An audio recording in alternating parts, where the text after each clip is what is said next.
right there on 2nd Avenue in Broad, directing traffic. Friday night, Saturday night, you already know what I'm talking about. Hey, to my Nashville peeps. Oh, and I went to Middle Tennessee State University right there in Murfreesboro. Vacaville, California, Travis Air Force Base. All right, I got you. All right, we're almost at the top of the hour. So that's the big speaker powering down, folks.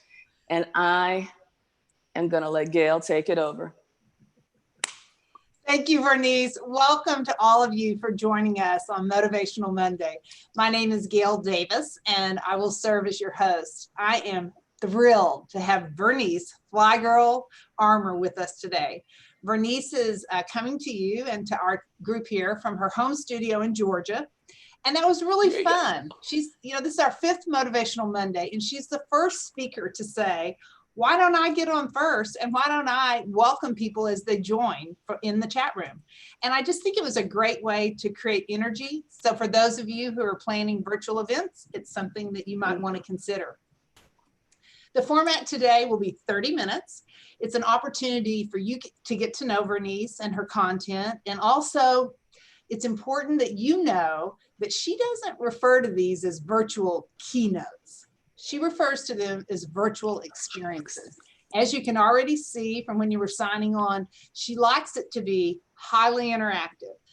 So this week, when you post your question, we'll actually be promoting you to panelists so that you can come on video and actually interact with Vernice. If for some reason you don't want to do that, please still ask your question. Just say no video and we'll ask the question for you.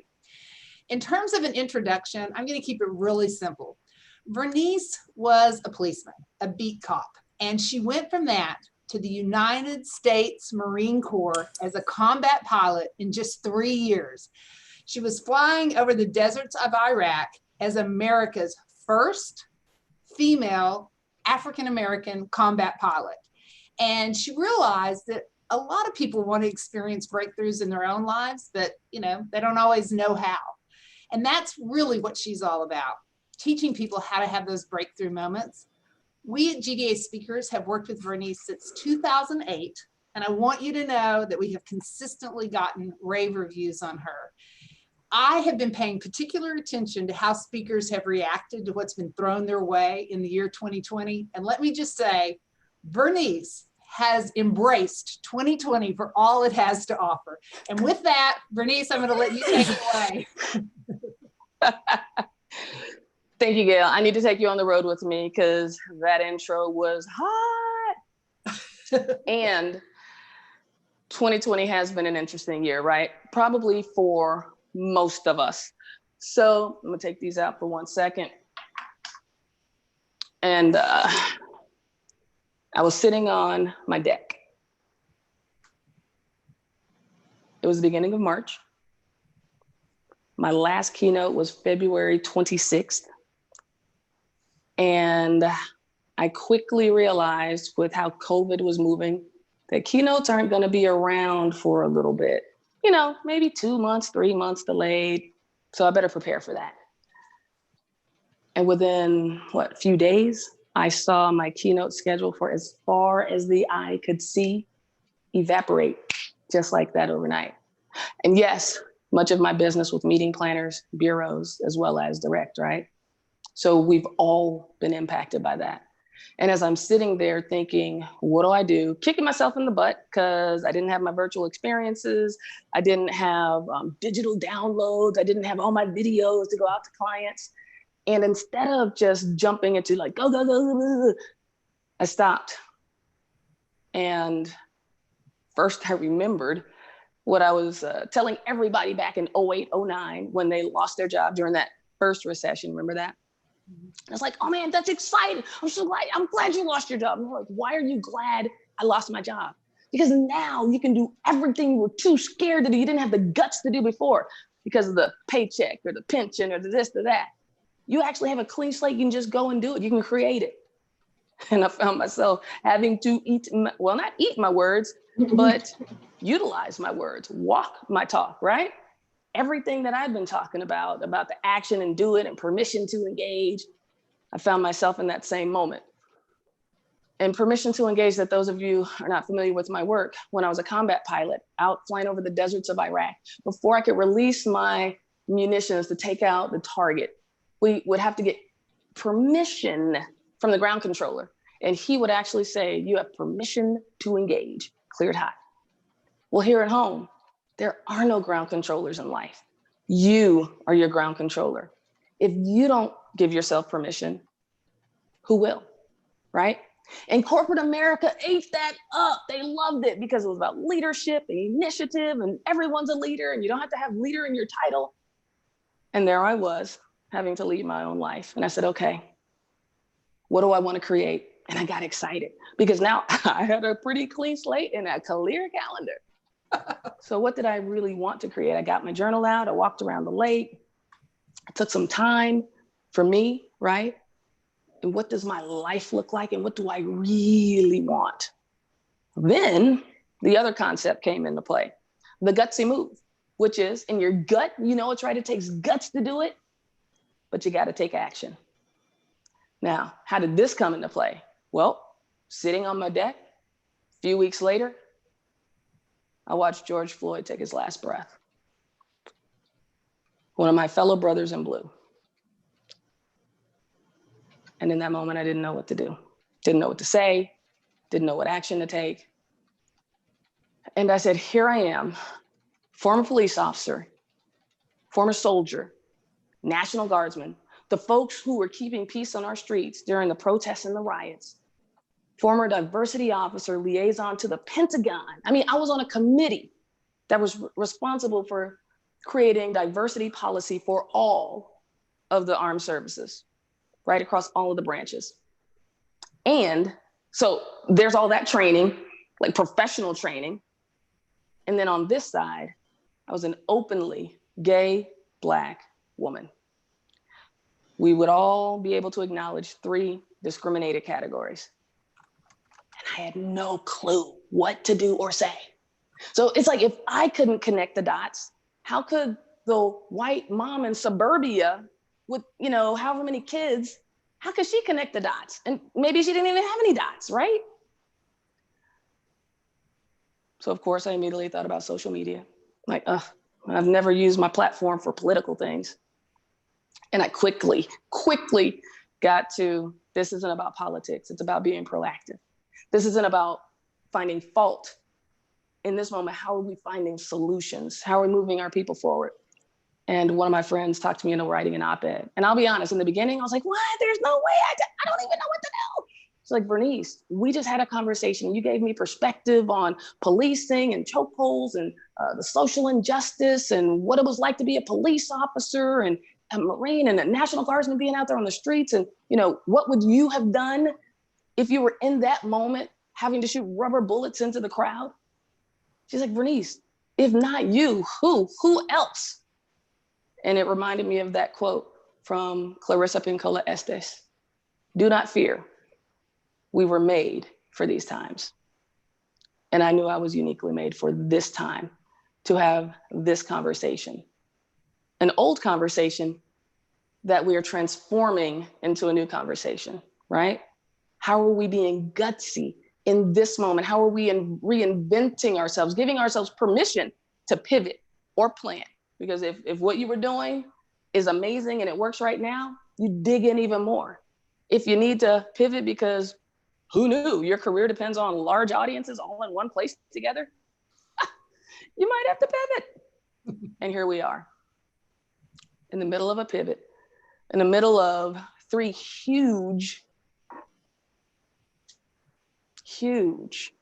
issues: global pandemic, economic recession, social justice movement.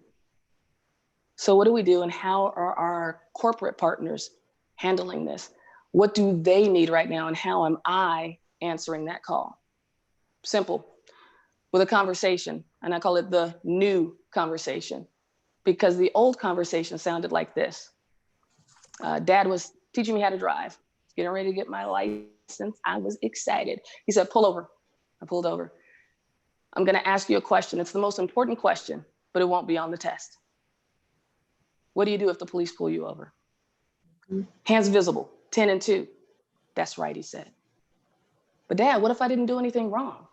It doesn't matter. See, Dad didn't want me to be right. He wanted me to come home that night. I was going in a Radio Shack with my sister. I was around 11 or 12. She was in her early 30s, I believe. So stepsister, she was quite a bit older. Christmas time, Memphis, Tennessee, snow, sleet. It was crazy. And we walked in, you know, from that crazy weather. Sales associate comes over as we're looking around and he said, excuse me, I'm going to have to ask you to take your coats off. And I started to take my coat off. And my sister was like, no, wait a minute. Why do we need to take our coats off? Ma'am, it's store policy. I'm going to have to ask you to remove your coats. And she looked around and she said, nobody else is taking their coats off. They all have, why are you asking us to take our coats off? And he said, ma'am, if you don't take off your coats, I'm going to have to ask you to leave the store. My sister said, come on, let's go. I said, what? So we get outside and I said, why did he want us to take our coats off? We weren't going to steal anything. And my sister looked at me and said, it doesn't matter. But that's just it. It does matter. And Black Lives Matter. And this isn't about an organization or, again, a political issue. This is about humanity. And now more than ever, I've never seen big brands getting involved, coming out with their diversity statements, their race relations statements. How are they dealing with this? How are they navigating in this time? And what I knew with my background and my perspective is that they were looking for my voice. And not from even so much a speaker place, right? But as a trusted advisor, someone who could help guide and navigate through this experience, someone who could help shed light on what they were getting ready to say in that statement or what they were getting ready to do for their initiatives. And yes, a speaker to come in and give voice to their workforce, to their people, to their families, about how can we as a community, one nation, indivisible, under God, right? One nation, one community for all. And that's the key, for all. How are we as a community moving forward in these times? So when an organization asks me to come in for my keynote these days, these unprecedented times, do I bring in the old tried and true? Absolutely. Do I do it in a cool and fun and refreshing way? Absolutely. I'm getting ready to do some of that over in my other studio in a quick momento. And I bring in the relevance of where are we today and how are we dealing with it? And not from a divisive place of the white guy or the white people or the Black Lives Matter. Do they matter? Yeah, of course. I mean, if my wife came home and I said, hey, honey, did you miss me today? And she said, I missed everyone. I'm probably gonna feel a little, not talking about everyone, I'm talking about me. Do we still have things going on with the Black, our Black community? Absolutely, absolutely. I mean, I could give more stories than I would care to remember, to be honest with you. And the solution is in looking forward and how are we going to come together as a community, all of us, allies, partners, big brands, corporate America, private sector, our community leaders, our community neighbors, all coming together as one mission, one goal, one team, getting gutsy, having the courage, the moral courage to be engaged, to stand up. And that's what leadership is really about, isn't it? And as I say, in order to be successful, you gotta get gutsy. So with that, I'm gonna ask you to throw some questions in the chat. I'm gonna move from here to there. You'll see what there is in a quick second. And while you're throwing those questions in the chat, before you know it, I'll be back. Okay. There you go. All right. Perfect. Drusilla, if you want to go ahead and elevate the three people to panelists that have asked questions, those of you that are watching can see that Vernice started in more of a studio type setting with backdrop. And now she is moving over and she'll be appearing over by the flag in the grand piano in just a moment, where she'll actually be able to interact with those who have ask questions. And for those of you listening, please post some others. Okay. As soon as Vernice, all righty. And she's even done an outfit change. That's awesome, Vernice. You're on mute over there. There you go. I have on my Inclusion ally. That's right. Alrighty. That's right. So I think one of our first questions was from Sudipta, I think. And so it looks like she's been elevated to panelist. So if you want to go ahead and ask your question, that would be great. Awesome. Is it? Or we can go with Kevin. Let's go with Kevin. It looks like he's on there ready to roll. Yeah. Kevin. Hi, how you doing? Hey, what motivated you to become a combat pilot? Just curious. I'm a former Air Force veteran. Gotcha. Aim high, and thank you for your service. I couldn't because of my glasses, right? So as transportation, logistics. Okay. So this is actually a great diversity question, believe it or not. So I've been flying unaccompanied minor since around 5 or 6 years old with my brother. Parents divorced when I was 3. You know, a bunch of people have this story. And it wasn't until my sophomore year of college, I was in the Army Reserves and Army ROTC by this time. It was career day. I wanted to be a cop, so I was looking for anything where I could shoot a gun or blow something up. And my battle buddy, young white female, was on an aviation contract. And around 12:30, she said, "Armour, we've looked at everything, Special Forces, Delta Force, Sniper Platoon. Like, can we please go to the aviation tent?" Fine. Black people don't even fly. But I went, and that is so not the truth, right? Tuskegee Airmen, as you know, Willa Brown, Bessie Coleman. I went into the tent. It was a little dim inside. My eyes adjusted. Black woman in a flight suit. What? That is so cool. And in that moment, it planted a strong seed. So needless to say, I'm a huge advocate for STEM, science, technology, engineering, mathematics. I do a lot of work with technology companies as far as digital innovation and all of that, just from my previous STEM background of being a pilot and being in a high-tech career. And it was absolutely amazing. Now, let me just add this little thing. Right or wrong, good or bad, did it take seeing that Black woman in the flight suit for me to have that epiphany? It just was. So when we look at our employee resource groups, our affinity groups, business resource groups, whatever, you know, each individual organization calls it, that's the strength in who we are and what we're doing for our people. We're giving them tangibility, something to hold on to. I could see her, touch her, talk to her, ask her questions. It blew my mind and planted a strong seed. So when we have those executives, our senior execs, SVP, EVP, whoever our champions are, that are connected to these affinity groups, that show us the tangibility of the possibility, and they're accessible, and they can answer our questions, and we're hanging out at the reception, or they get to, and they're truly our allies, right?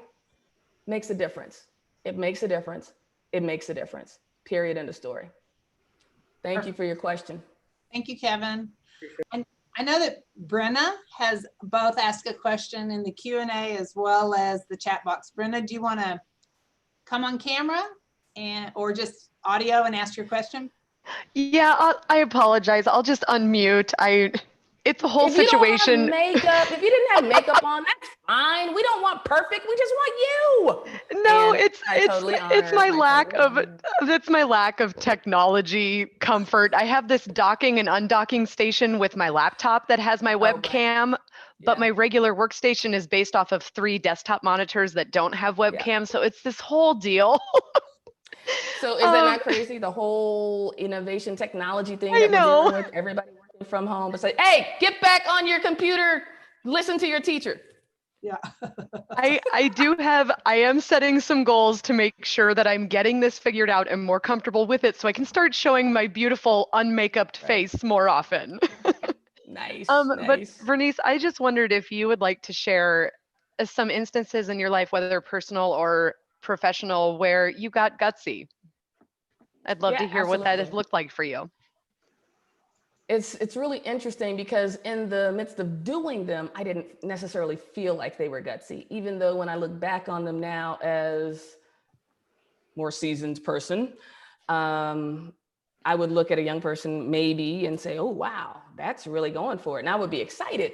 but I would also know other people would think, ooh, that's a little risky, right? That's the word many folks use. So when I left the police department to become a Marine, many folks were like, oh, why are you leaving your rookie year? You're throwing it all away. Don't worry, you'll be back. Now, Brenna, when they said, don't worry, you'll be back, what were they really saying? You're going to fail. Exactly. Basically, yeah. That's exactly. You'll be back. You're not going to make it. And there were a lot of people that don't make it. Out of 55 women in my platoon, only 31 graduated. So yes, they were right. A lot of people do not make it. You know, they had tried out of the program. I made it, graduated first in my class in flight school and number one out of the last 200 people to graduate. And because I knew I wanted to fly attack helicopters and I wanted to fly jets first. I was number 4 ranked out of this one phase, but they only had 2 slots. The first 2 guys wanted jets. I was pissed. So I said, okay, I got to buckle down, study harder, because I knew there would only be one attack helicopter and I wanted it. So people were going to the beach, hanging out, partying. I was in the books, believe it or not. My college friends would probably not believe that one. So that was definitely a gutsy move for me. And I think the next gutsy move would be when I was leaving the Marine Corps at 9 years in, 14 years in service. It takes 20 years to retire. But because I had reserve and active duty, I wouldn't have gotten my retirement until I was 65 because it wasn't 20 years continuous active duty service, right? So at the 9-year mark, people are thinking, what? You have 9 years in, 14 total. You're not just gonna stay another 6 and get your retirement? I'm thinking, there's work for me to do out here. And how did that realization come? I was at a conference, Women of Color and Technology Awards. I was being awarded as a pioneering pilot. I was a part of a session where I talked about be bold, be confident, be prepared. I had on my Marine Corps uniform. These women came up to me afterwards. They're like, oh my God, we're so inspired. We're all going for our plan A. I'm like, that's great. And on the inside, I was thinking, man, I inspired them to go for their plan A. And I wasn't even going for mine. I wanted to be a speaker. I wanted to do community give back. I said, if it ever blew up, I'd do it full time. In the meantime, I look at the FBI, DEA, CIA, maybe be a doctor, a physical therapist, because I loved working out. But in that moment, I said, wow, I'm looking at the secure path. And if this other stuff works out. So in that moment, I said, I'm going for it. And I walked around that conference telling everybody I was getting out. There were some Marine Corps generals and other. I do not recommend that exit strategy to everyone. Actually, I've had a couple corporate clients, decision makers saying, you're not going to tell people to like leave their jobs, are you? No. I talk about how to bring your passions to work, right? How to be passionate with your work family. It's so funny. But I got out and I didn't know how to be a speaker. And I realized that's one of my secret components. And it was even a secret to me until I did this interview where the woman was interviewing me about risk. She said, how did you know which road to take? And I said, well, I decided on what I wanted to do. Then I started to go that direction. When I wanted to be a cop, I didn't know how to be a cop. I went through police academy. When I wanted to be a Marine, I didn't know how to be a Marine. I went through officer candidate school, flight school could you imagine me teaching myself how to fly a plane? The first landing wouldn't have kind of been crazy, right? And as a speaker, I said, who are the top speakers in the industry? Because that's what I want to do, the top 1%. How are they so amazing in creating an impact and leaving a legacy and really helping folks in corporate America move forward, move the needle, whatever that looks like, right? So I got coaching. I took some risks. I was 4 months behind in my house note at one point, 4 months in, and I decided to drive down to Atlanta in my Dodge Ram crew cab, right? 4x4 dual exhaust. Thing drinks a lot of gas. And when I showed up, it was actually to the same exact conference the year before I decided to get out. So I knew there were some relationships there because when I told everybody I was getting out, they said, oh, we'd love to bring you in. So when I get there, I don't know where I'm going to eat, what I'm going to eat, where I'm going to sleep, let alone $2,500 registration for this corporate conference. And when I'm standing there, one of the conference organizers sees me. He goes, oh, Vernice, so great to see you. We didn't know you were coming. I'm thinking, neither did I, right? And he said, hey, we had a speaker fall out. Do you mind filling in for us? And don't worry, we got your hotel and your registration. wow, wow, wow. He didn't know that I was a month behind in the house notes and didn't have any keynotes lined up. When you show up for life, life has the opportunity to show up for you. And it absolutely turned my business around. Within 30 days, I had deposit checks in my business checking account from companies like Bank of America, Boeing, Airplanes, Walmart. I mean, it was amazing. And only because of the willingness to take the gutsy move, calculated risk, right? I think about it, but you don't always have the empirical data. I didn't know where I was. I was willing to sleep in my truck to get it done. And when we have that inner desire to get it done that much, whether it's that corporate initiative we're rolling out, or look at Kodak. They passed up on their technology once. Digital camera, don't want to cannibalize our business. What? Chemicals for COVID tests? We got you. Right? They didn't hesitate. So what are we willing to do to create the breakthrough? Did that answer your question? Awesome. Yes, you're so awesome. Good. Okay, Sudipta, do you want to come back on camera? I saw you there earlier. Do you guys hear me? Yes. Yes. Thank you. Bernice, I just love your energy, and thank you so much for your, being here and motivating us. I couldn't turn Gail down. Are you kidding me? First of all, she lives in Texas. Second of all, she's tough. And third of all, I love her. So here I am. Yeah, and I love both of you, and we love both of you. I have a question which is more related to inequality and the racism that we are facing these days. And it's not only about what's going on with Black life, but I also wanted to understand your insight on how you what would you suggest as a move for people like us to feel that we belong, right? Like it's hard that when you see so much of racism around and so much of inequality, it's hard to move on, and it's hard to move past that and give your best. So what are the strategies that we can, incorporate in our daily life so that we can just move past this and ignore the fact and be strong and be gutsy? So let us know, what do you feel? First of all, that really touched me. And thank you for being so vulnerable and sharing that.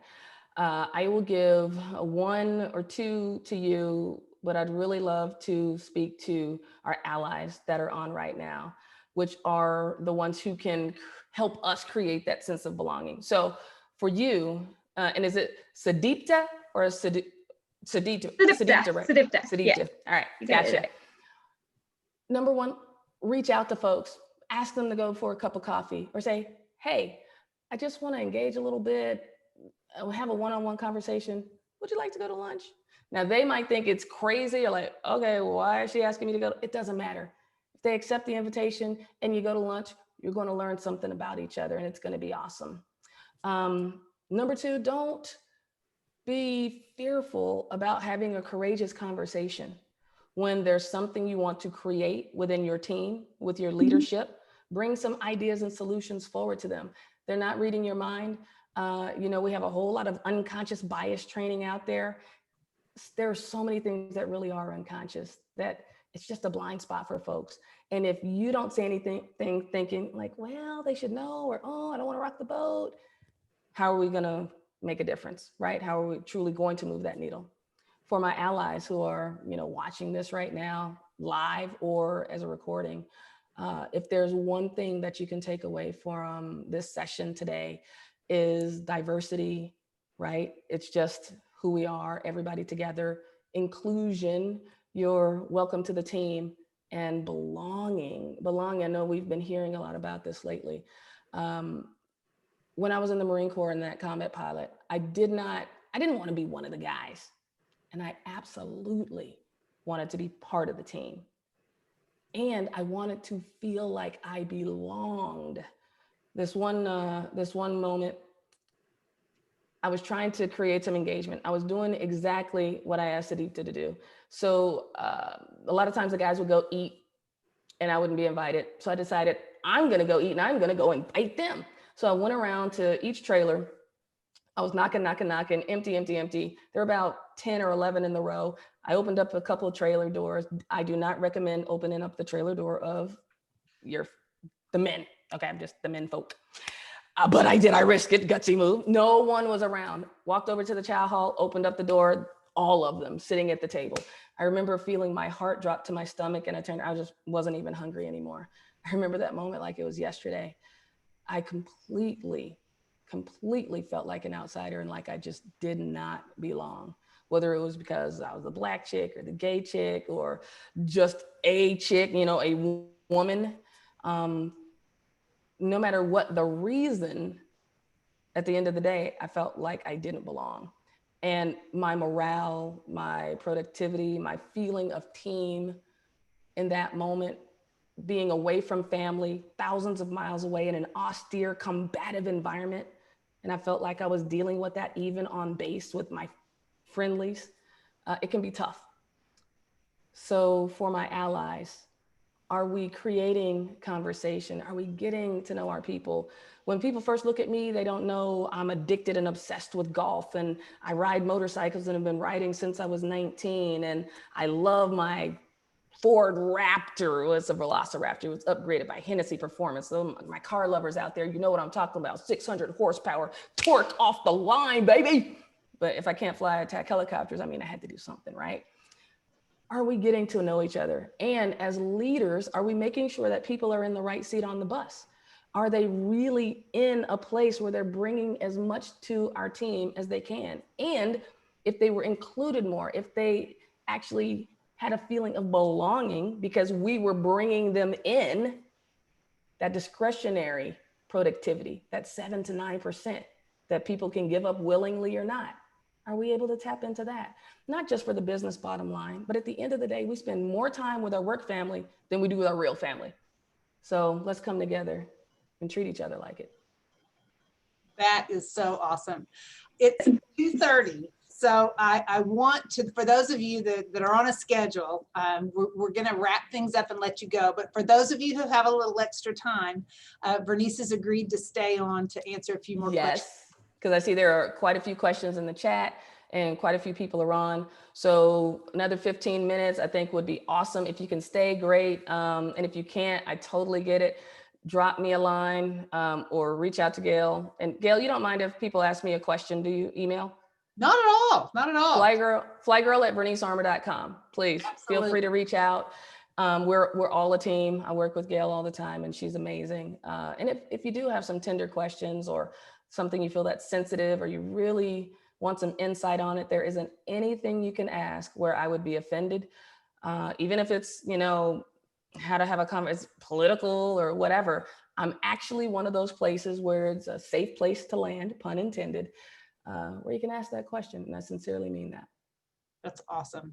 And if you are interested in bringing Vernice in to speak to your organization, please reach out to me or anyone on my team because we want to help you with that. And I think one of the key things she said is she's still got all those key messages about breakthrough and about teamwork and about leadership, but she also is so relevant for this time. And so marrying those concepts together is what's really exciting.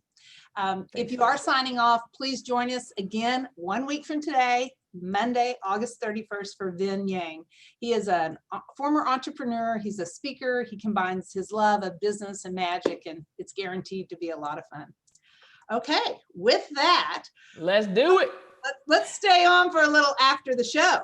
And I'll answer in sound bites so we can get as many going. As somebody's coming up on video to ask their question, you can ask me one from the chat. It's going to be like PTI, pardon that interruption. I am going to get it out. Okay, personally, right. Okay. Where did the name FlyGirl come from? I was at an event with Nichelle Nichols, Lieutenant over on Star Trek, Mae Jemison, first woman of color in space. I love Mae. Right? I love her. She's amazing. Amazing. And we were doing an event for young girls in STEM, and it was at an Army National Guards base. So I always go and visit the enlisted folks. And I went into the flight equipment room, and one of the guys had created this name tag that said FlyGirl on it. I said, what? That's awesome. Uh-oh, somebody's not on mute. Stella, we need you to mute your mic, precious wing person. There she goes. She got it. Wing woman. Wing woman. That's right. So there was a patch, a flight patch that said FlyGirl. I said, oh my God, can I have that? And I started wearing it. And people started calling me FlyGirl. And when I did my first official branding with a real brand architect, I said, wait a minute, why am I not using Fly? Everybody's calling me. So it became a part of my brand at that point. But my real call sign was junk. Junk. In the Marine Corps, it was junk. My commanding officers, he wrote a whole poem out, but the last stanza was basically, with all you have in that trunk, we will simply call you junk. I said, sir, what are you doing looking at my trunk anyway? Oh God, it was before me too. Okay, it was way before me too. I love it. Okay, well, someone wants to know what you're seeing in terms of virtual meetings, and so many of us thought this was a short-term thing and didn't want to really learn it, but now we realize we got to learn it. So you've been on the fast track. What can you tell us about virtual meetings? That's a great question. So people are doing virtual meetings in different ways, right? There are some folks experimenting with hologram stuff, some meetings that are high end, or, the virtual environment where you have to create an avatar. But when you come to, let's say, the more of the everyday virtual presentation or experience, I've seen three main formats where a speaker will do a pre-recorded video, they'll send it, and that end user will just show the video to the audience. So it's kind of like just watching a speaker from the overflow room, right? Then there is the pre-record, plus the speaker comes on for 15 minutes afterwards to do Q&A, or there's the live Zoom or WebEx, whatever, again, platform you're using. And the speaker speaks 45 minutes, or maybe it's shorter, 20, 30 minutes, because it's virtual. Then they do Q&A at the end. And what I love to do is what you saw me do and what you're seeing me do right now, where it's not just Q&A at the end, but I integrate Q&A in my virtual experience. So I'll start out speaking, I'll ask the attendees, the audience, a question. Hey, put your answer in the chat, or put a question in the chat. I have polling questions that I ask during the presentation. Then I'll talk about those questions, because those questions are relevant to that audience right then. And we're not talking about answers from the Harvard Business Review or from the Gallup poll. We're talking about these answers that we just got right here. And your answer was one of them. So it's a lot of fun. It drives engagement. People aren't just pushing play and then going and checking their email. And it creates a level of engagement where people aren't just a voyeur, they're just observing. They actually feel like they're a part of the event. So Sadipta, right, or Brenna, or even Kevin, they're gonna walk away with an experience from this, and not just that they were watching it. And anyone that puts a question in the chat, right, I'll sometimes make a video afterwards where I answer main theme of the questions that I didn't get to, and send it to that decision maker, that meeting planner afterwards. So it's even more engagement where people say, oh my gosh, he answered my question. Oh, that's so awesome, right? Again, how are we creating community in the midst of this virtual environment where we're all scattered in many times across the globe, right?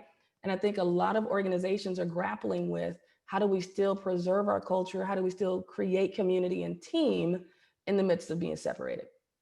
I know someone said it's almost like now everyone has a front row seat. So there are things that we can do that we couldn't do before. And can I say one more thing, Gail?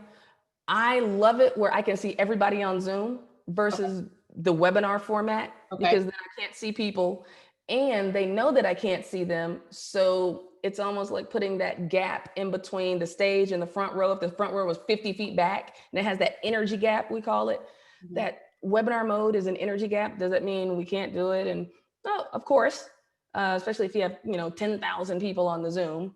But if you have the opportunity to make it a community Zoom versus a webinar Zoom, go with the community Zoom every time. So you can see everybody. It looks like Hollywood Squares. Okay. I call people out. I say, turn on your video. Come on, let's go. Yeah. Right? Versus no video in its community. So Drusilla, I don't know if you can promote Twyla, but you can try doing that. And in the spirit of time, Twyla Bravo is someone that we work with on the West Coast. She does a lot with YPO, Young Presidents Organization. And her question is, do your full presentations include video of you in flight and past jobs, etc.? So do you have video support? I could bring video in. And you know, people do like seeing that kind of video, but honestly, my keynotes don't center around the military so much. It's really on the concepts of permission to engage and breakthrough. So my experiential stories outside of my first one really aren't military oriented, even though I bring the leadership principles I learned from my military and cop and entrepreneur business experience into the presentation. Perfect. And Yeah. I asked that because we've had a couple of fighter pilots that will present and they have video, but they always bring in pointed music or those kind of, it seems very popular. So I was just wondering what you do with anything other than your presentation, added music, anything like that. So it's just not, you know, a constant talking. I wouldn't want to lose someone if there wasn't, you know, I understand what you're doing and I appreciate you and I certainly am inspired by you, but just wanting to know what an overall presentation would include. Right. So when I was doing presentations and experiences in the real world, I had what I called eye candy, right? So they were pictures of me in combat, or a picture of this experience that I'm talking about, or a picture of me on the horse when I wanted to be a cop that rode a horse downtown, or a picture of me on the motorcycle when I was a cop on the motorcycle squad, right? But the stories were so colorful that it was really that video in the mind. And if that was a request, could I show some video? Yeah, absolutely. And do I know that there are some aviation outfits out there that bring that, and you know, the pre-flight and the methodology and all that? Absolutely. And they're great experiences as well. Thanks very much. Perfect. Absolutely. Paula. Brenna came back with another question. Vernice says, I would love to be better prepared to respond to those who speak in talking points and often inaccurate anecdotes, to build bridges yet remains respectful. I think she's going back to our earlier discussion. Right. And is the question, how do you speak in those talking points? Or Drusilla, if you can and Brenna, elevate. feel free to take yourself off mute and expound more on the question. Yeah. If you're still here. I would love to respond to I think she's referring to other people are in talking points that aren't accurate, and she's wanting to be respectful to them. Here she comes. Go ahead, Brenna. Okay, I'm back. Thanks for giving me the capacity to unmute. Absolutely. I feel like sometimes as I've been having more serious and in-depth conversations with people, whether it's, you know, family, close friends even sometimes, or just the general public, when you maybe trip into these conversations that are kind of touchy these days, and some people have extremely passionate beliefs and Right. thoughts about. And as an ally, I just would like to be better prepared when the conversation you're having just starts to kind of feel like, I think they call it like parroting, like people are just saying something that they heard, Right. and you're maybe not very sure that it's factually based or is what the reality really is. You know, how do you keep moving that conversation forward No, genuinely that's in a way good. that's respectful and isn't dismissive, even when, you know, everything's kind of, you want to eye roll and like walk away and think there's no hope? Is how do you kind of have that breakthrough? So again, right, it's not about being political, like sticking to our talking points on our side either. It's, Right. do I have an intense curiosity to understand, or at least look at their perspective, their point of view? So say somebody says something that's obviously not true. Oh, wow. Where did you get that fact? Or I'd like to understand more. Can you tell me more about that? Can you dig in a little bit? Because I don't quite get it. And when I ask questions from a real place, because people can feel sarcasm and being patronizing as well, right? So it's an authentic place of asking the question. And when they give that answer, say, well, what do you think about the angle of blah, blah, blah? Have you ever thought about it from that angle? And what are your thoughts on that? Right. So really get people to think about what they're saying and to dig into their own values and beliefs as they move away from the talking points, because the talking points can only go so deep. And I mean, honestly, I have been and should be Mhm. challenged on those same things. Where am I getting my information? What's my source? Is it Aha. reliable? You know, and I have Good to be question. prepared to That's answer that exactly in right. kind, but I'm glad to hear that, because that's kind of, as I've gained a little more emotional intelligence, that's how I try to lead through uncomfortable conversations, is with Mhm. questions, because then Absolutely. it can't be interpreted hopefully as an accusation. It feels genuine. It's coming from a place of, even if we may not end up agreeing, I maybe at least have a better understanding, and vice versa.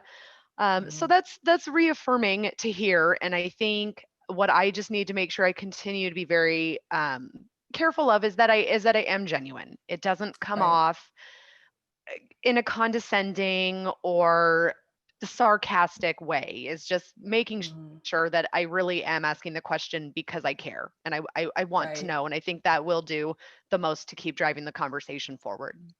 Right. And when you say you care, is it I care that they get the right answer? And I'm not Right. challenging Right. you right now, right? Do I care that we have open lines of communication, no Communication matter with what each your other. values and belief? That's right. Right. Yes, And absolutely. if I could just say one thing to where you're getting your information, that's so important. When I wrote my op-ed, it wasn't just an opinion article from like, da-da-da. I learned more in 3 days about racism and policing and the history of policing than I had in 30 years. And I was a cop. And that's crazy. But I was determined to come from a place of objectivity and facts blended with my experiences, right? Versus, well, I think blah, blah, blah, not based on what, you know, depending on what you're watching on TV, you don't know what you're saying. It could be truth or not. So, how are we making sure that the beliefs that we really hold are our beliefs and they come from a valid place? Yeah. Vernice Twala, who was on earlier, said that in this time of such polarizing political alignments, that she really appreciates the art of civil Q&A, civil discussion. Totally. So Yes. thank you. I was honestly, to all of you who have stayed on, I was really blown away when we touched base with Vernice last Friday, because I do know her as this combat pilot, motivational breakthrough, rah. And when she, you know, just in casual conversation started sharing with me, like, I have this background, I am Black. And I said, you have to start that way. So we may have surprised you today with the route that we went, but Hope so. yeah, that's what it's all about. We wanted to be Right. So Right. thank you all for hanging in there with us. Thank you for your questions. We hope you were motivated on this Monday. And if we can help you get this message and Vernice in front of your group, we'd love to do that. Please reach out to us. And Vernice, thank you Appreciate so much. Absolutely. Absolutely. Just everybody out there, stay gutsy. Stay gutsy. Thank you. Take care. Bye. Oh, connect with me on LinkedIn. I'm here. He's Let's there. see. We got Ruby, we got Brenna, we got Kelsey. Thank you. Oh, we got some applause. Oh, applause. Thanks, Brenna. This was We got excellent. Fascinating Belle story. Darty, I appreciate you. Oh, if you have any testimonials, throw them in there because you know I could use that with some clients, right? GDA. That's Gail right. can use those. Somebody from GDA, will one of you capture all the comments in the chat? I'm sure they will. They're like, Gail, Yes, of save the course. chat, save the Hello, chat. that's what we do. Exactly. And I would love to connect with you on LinkedIn and Insta. If you're cool like that and you want to personally connect, we can connect on that level too. Perfect. Well, I think this has been great. And you all can see that it doesn't have to be super formal. Your speaker can come on in the beginning. Your speaker can be involved and be engaged. So that's Absolutely. great. Thanks, Okay. Gail. Thanks, This is team. awesome. Thank you. Take care. Bye.